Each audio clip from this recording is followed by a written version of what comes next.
లేకుండా కురుస్తున్న వర్షాల కారణంగా ఏలేరు నుంచి 10,000 క్యూసెక్కుల వరద నీటిని దిగువకు విడుదల చేయడంతో కిర్లంపూడి మండలం రాజుపాలెంలో ఏలేరు కాలువకు గండిపడింది.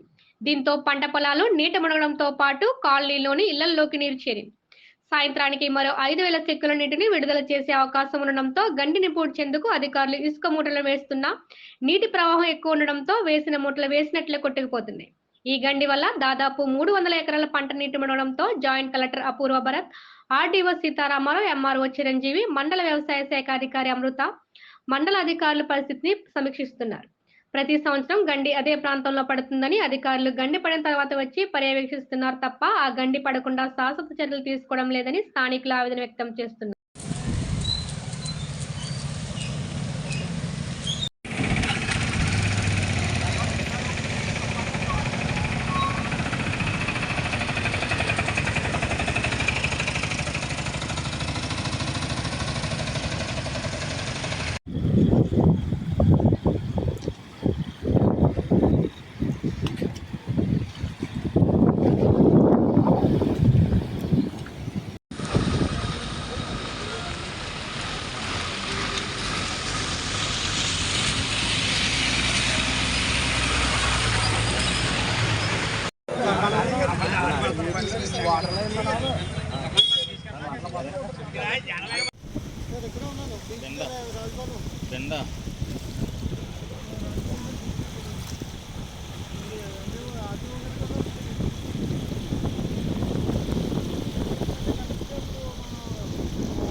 అలాగే